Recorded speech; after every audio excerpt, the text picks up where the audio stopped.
You find your passion. You find your passion. I was very, very lucky to find it, when I was 7 or 8 years old, and fortunately, my children have found their passion. One son loves farming like nothing else. One son loves music like everything else, and all three of them love philanthropy and what they get to do. You're lucky in life when you find it, and you can't guarantee you're going to find it in your first job out. But I always tell the college students that come out, I say, take the job that you would take if you were independently wealthy. You're going to do well at it. If you think you're going to be a lot happier if you've got 2X instead of X, you're probably making a mistake. I mean, you ought to find something you like that works with that, and you'll get in trouble if you think that making 10X or 20X is the answer to everything in life, because then you will do things like borrow money when you shouldn't, or maybe cut corners on things that your employer wants you to cut corners on. Or it just doesn't make any sense. You won't like it when you look back on it.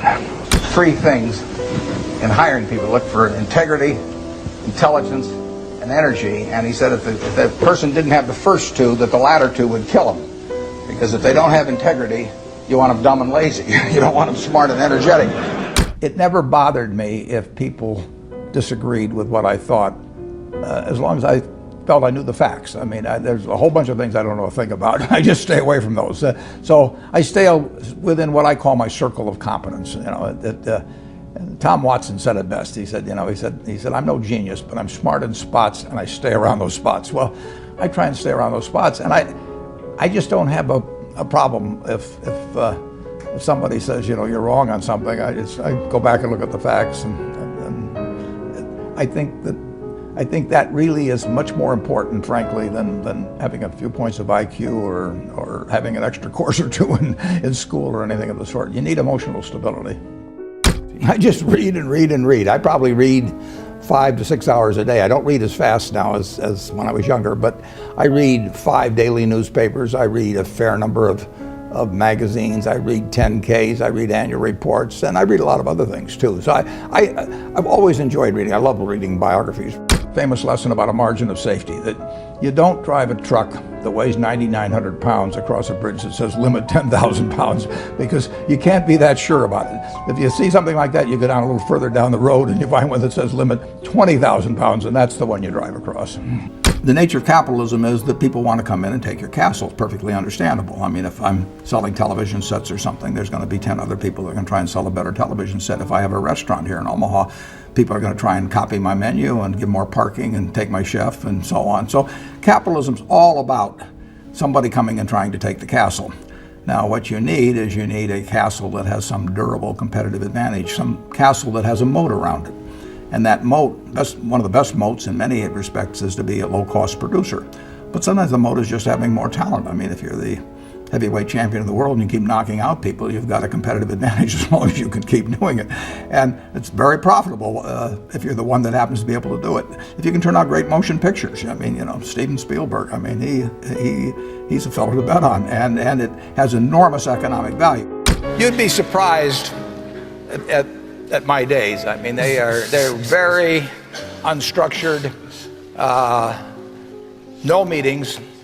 None. I mean, I don't like meetings, and I read a lot. I wish I were a faster reader. I'd get more done. But I do read a lot, and I'm on the phone a moderate amount. Our businesses run themselves basically out there. My job is allocating capital, and that's what I'm thinking about.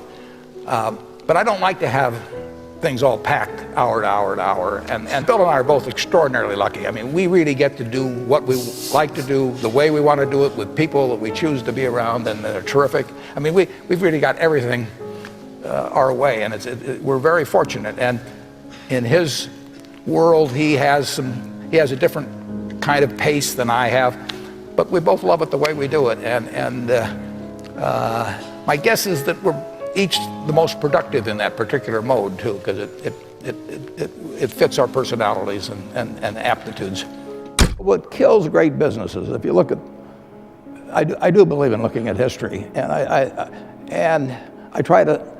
like to study failure, actually. And my partner says all I want to know is where I'll die, so I'll never go there. And we want to see what has caused businesses to go bad. And the biggest thing that kills them is complacency. I mean, you want a restlessness, a feeling that, you know, that somebody's always after you, but you're going to stay ahead of them. You always want to be on the move. And when you've got a great business, you know, like Coca-Cola, which is, there aren't any like Coca-Cola, but you really, the danger would always be that you rest on your laurels.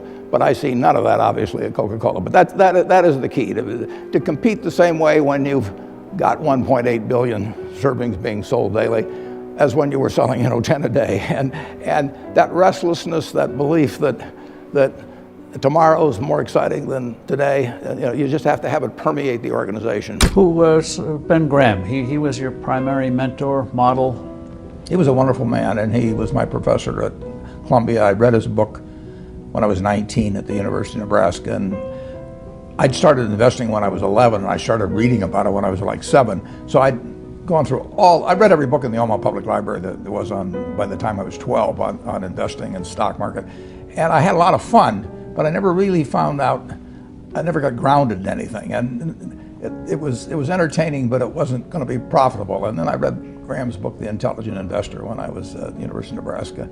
And that just opened the whole thing up to me, yeah. Well, I received it in a variety of forms, particularly from my father when I was very young. But I mean, he basically, I think, taught me how to live. Not that I did it perfectly or anything like that, but I mean, he was giving me lessons, but he wasn't doing it by preaching to me. He was doing it by example. But basically, well, the biggest lesson, in a sense, I got is the power of unconditional love. I mean, I think there is no power on earth like unconditional love. And I think that if you offer that to your child, I mean, you're 90% of the way home. And maybe days when you don't feel like it. It's not uncritical love. That's a different animal. But to know you always can come back.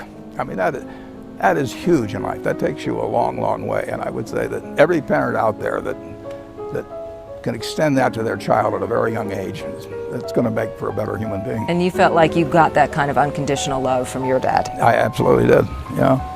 That is a powerful thing. It is a powerful thing.